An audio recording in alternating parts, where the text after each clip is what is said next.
Recording start again.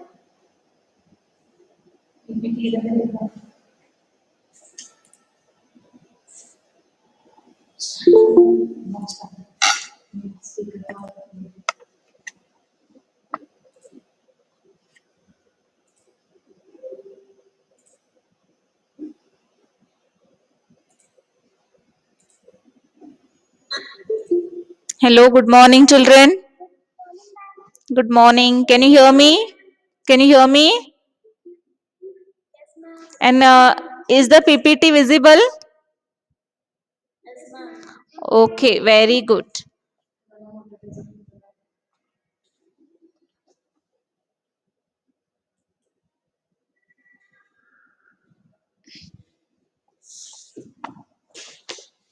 Okay, what we learned yesterday? Can we just summarize, dear children? About the lesson, the overcoat. Yes. What is the name of the characters that we are going to learn in this lesson?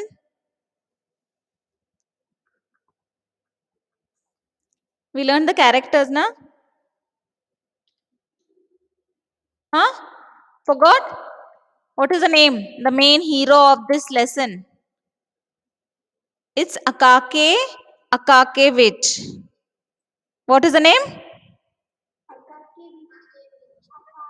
Okay. And who is the second character in this lesson? Petrovich. Yes. And what is he working as? Trailer or tailor? Very good. And the other officers that are working in Akake's workplace. So these are the characters. Okay. So yesterday we have seen the first paragraph, okay, describing Akake's features or how he looked, right? So today we'll move on to the next, okay? Yes. You have your textbooks? No? Okay. Now on your screen, you can, those who have can open your textbook, okay? Now on your screen, you can see one person, okay? Who is he? He is, huh? No, he is Akakevich, okay? He's not Nikolai Gogol. He is Akakevich. So we shall proceed. When and how he entered the department and who appointed him, no one could remember. So nobody knew when he was appointed in this office, in that government. He was working as a government servant in that certain department. So nobody knew who and how he was appointed. Okay, nobody remembers. His superiors. Now, superiors means what? Seniors. Okay? His superiors treated him in a coolly despotic fashion. So, how his superiors treated him? They treated him in a very coolly despotic. Now, the meaning despotic is associated with or typical of a leader with great power. You can say, in short, suppressed him. Okay, so his superiors always suppressed Akakevich. Some sub chief would thrust a paper under his nose without so much as saying copy. So what his superiors did, they just threw or thrust the paper, means just kept the paper under his nose. They just kept the paper, whatever they had work had to be done, that is he was copying those papers, writing those papers. Okay, so what these seniors did, they just thrust the paper under his nose without much saying. So they didn't say many much words. Just said copy. They said to Akaki. Understood, children? Yes. Okay. Here's a nice interesting affair. So they used to tell him, here's a nice interesting affair, and copy it. They used to tell him. Okay.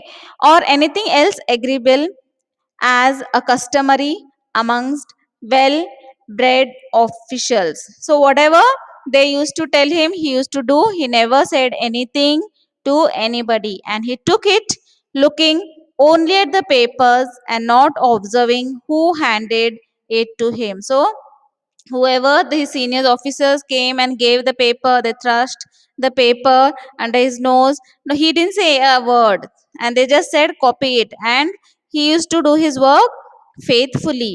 Okay, he never even looked who gave the paper to him to do the work. He just took it and he was working. Handed it to him, or whether he had the right to do so, simply took it and set about copying it. So, whether it was his work or not his work, but whoever gave him the paper and told him to do the work, he quietly took it and started, he sets to copy. Okay. Now, the young officials laughed and made fun of him and strewed bits of paper over his head. So, the children, in this picture down, you can see here, what is there on his table?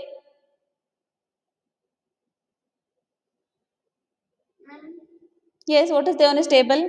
Some books are there. Okay, I'll be sending you the recordings. There you see. Okay, so there is Akake is sitting in his on his chair in his office. He's all having the books, busy copying something, and there are some papers. Crumpled papers are on his table. So what was being done? The young officials. Now, young officials means who are junior to him. What is junior? Senior, junior means what?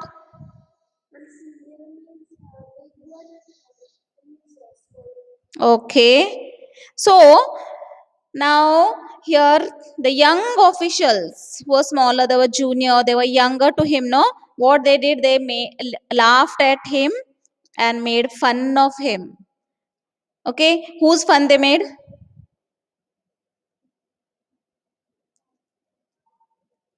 The younger officials laughed at and made fun of whom? Of Akake Akakevich. Yes. So they made fun. Okay, and strewed bits of paper. Strewed means they spread bits of paper over his head. They threw bits of paper over his head. Understood what I mean to say? What they did? They threw bits of paper over his head. Okay. Calling them snow. And when they threw that bits of paper, what they said, you know? Okay, what they said? That it is snow. Snow is falling. Okay. But Akakevich answered not a word. See, these people, that is his younger officials or colleagues, they made fun of him, they laughed. Okay. They tore papers and threw on his head and they said snow is falling. But Akakevich never uttered a word. He didn't say a word to anybody. Okay. Then, if there had been no one there beside himself, it even had no effect upon his work. So, whatever these officers did, that is, the younger officers made fun, laughed at him, he never bothered at anything. He was busy with his work. He was a very dedicated person, as we have learned in the first paragraph. Okay, very dedicated person. He never said anything to anybody, and quietly he used to do his work. Okay. It even had no effect upon his work. So this didn't affect, though they laughed, whatever they did, it didn't affect his work. Amid all this annoyance, he never made a single mistake in a letter. So whatever work that he was doing, his work was to copy whatever they have given him. Okay, whatever papers.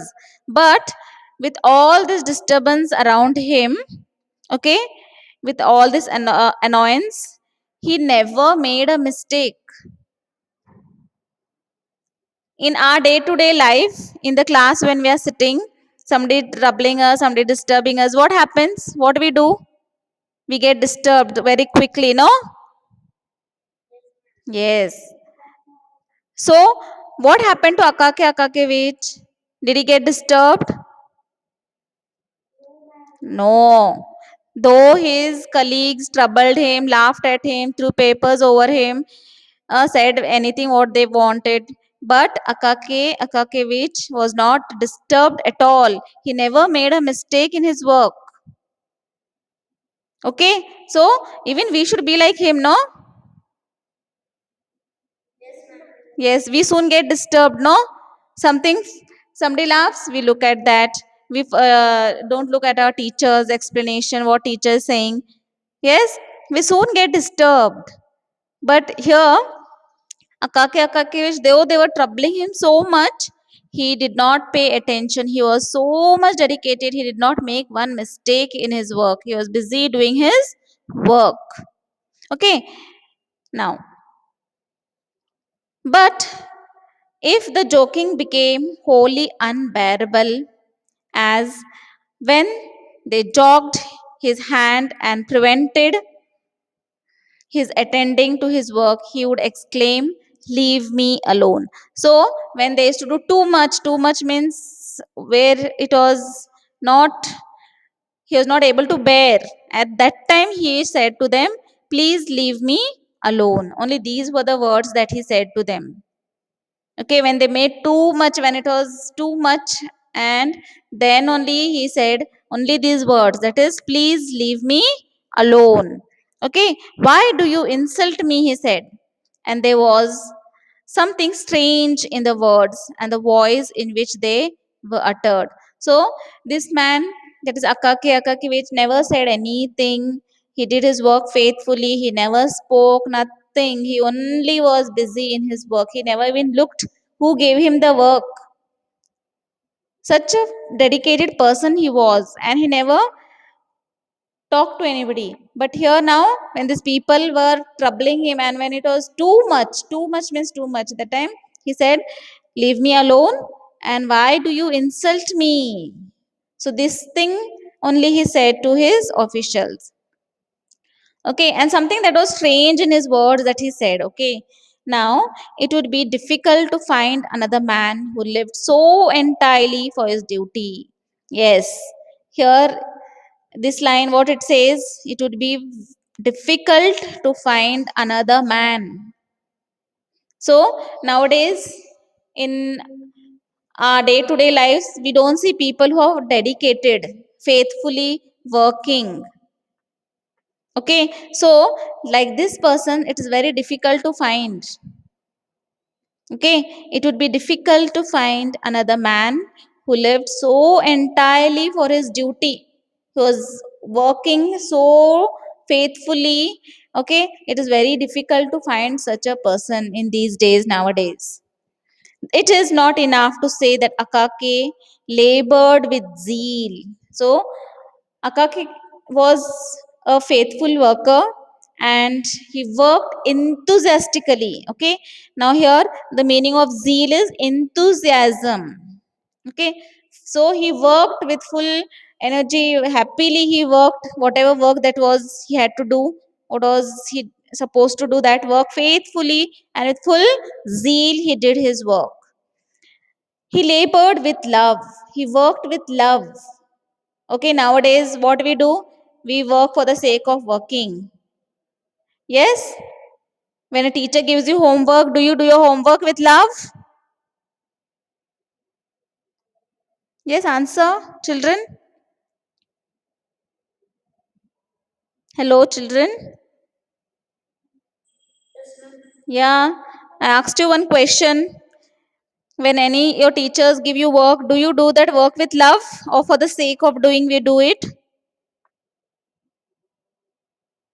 No answers. So all of us do for the sake of doing. Yes? So we have to become like Akakevich. We have to enjoy whatever we do. Okay. He labored with love. That is, he worked with love. Okay. In his copying, he found a varied of agreeable employments. Outside this copying, it appeared that nothing existed for him. So he was such a person that he didn't know what is happening outside his work. Around him, what is happening, he didn't know anything. So much faithfully this person worked. Okay, he gave no thoughts to his clothes. His undress uniform was not green but a sort of rusty, muddy color. Now, these lines, what they say, that he was so busy in his own work, for him there was nothing around him. Like he was only busy with his work, work, work. He never even gave thought to his own clothes. Okay, to his own appearance. He never thought about his own appearance also. Now his uniform had to be green in color, but it was a sort of rusty and muddy color. The uniform color had faded and it had become rusty, muddy color. Okay, dear children, so much is clear to you. Any doubt? If you have a doubt, please write and keep. So the end of this session we will discuss. Okay. Okay. The collar was low so that his neck, in spite of the fact that it was not long, seemed inordinately so as it emerged from it, like the neck of those plastered kittens which wag their heads and are carried about upon the heads of the scores of Russian foreigners. Now, as he was a very hard working person, he never bothered of anything outside than his work. Okay, he never even paid attention to himself. His clothes were had changed the color, but he never bothered. He was only with his work. Nothing mattered to him. His collar was not proper, nothing. He only worked and worked. What he did on reaching home, he sat down at once on the table. So as he went home after his work, he used to go and he used to sit on the table, souped his cabbage soup up quickly. He souped means he used to drink his cabbage soup. Okay, he used to sit on the table and soup his uh, cabbage soup. Okay, you know all of you drink soups. Yes. So he used to when he went home, he used to soup a soup of which what was the soup made of? Yes, it was made of cabbage. So he used to soup a cabbage soup up quickly. He rose from the table and copied papers which he had brought home. So as soon as he used to drink his soup, what he used to do? He used to again sit on the table and copy the paper. So even his office work he used to bring back home. And same work he used to go on copying in the house also. If they happened to be none, he took copies for himself for his own gratification. If there was no work also for his own satisfaction, he used to bring the papers and start writing. Now, here the meaning of gratification is pleasure. He felt very nice doing that work. Okay, so especially if the document was not worthy, not on account of its style, but of its being addressed to some distinguished person. So, if the that paper or that letter it was of some distinguished or some high person, he used to love to write that or copy that paper, having returned to his heart content, that is feeling, he lay down to sleep, smiling at the thought of coming day, of what God might send him to copy on the morrow. So copying, he used to even sleep, but he had a satisfaction. Okay, he used to think of those papers, smiling at the thoughts of the coming days. So when he used to rest, he used to think of the coming days, that is the tomorrow. Okay, he don't know what's going to come for him tomorrow to write, but he used to be happy, he used to smile at the thoughts of the coming days of what God might send him to copy on the morrow. Morrow means tomorrow. Okay, there exists in St. Petersburg a powerful foe of all who received a salary of 400 rubles. So, here now they exist in St. Petersburg a powerful foe of all those who received salary of 400 rubles. Means the salary those who had of 400. Okay, now a year and thereabout.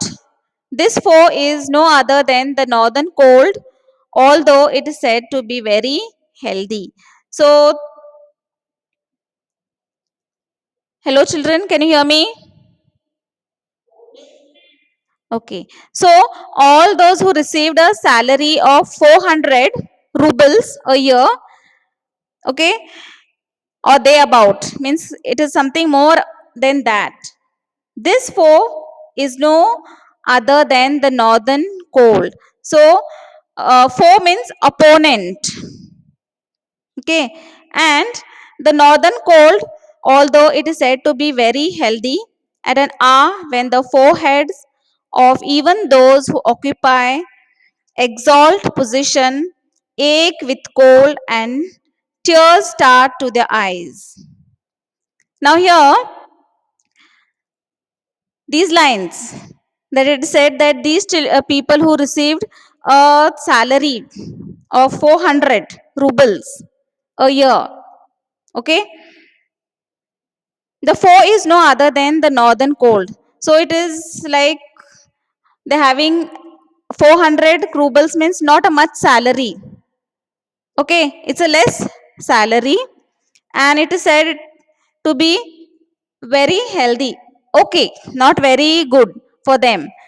At an hour when the forehead or even those who occupy exalt position ache with cold. So they said even those who have a high salary, but still they also ache with cold.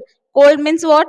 It is very cold in this region in Russia, and that much salary is not enough for these people. The poor titular consular are sometimes quite unprotected. The only salvation lies in traversing as quick as possible. Now, those people who are poor, who cannot afford, okay, for them it's difficult. So, now Akaki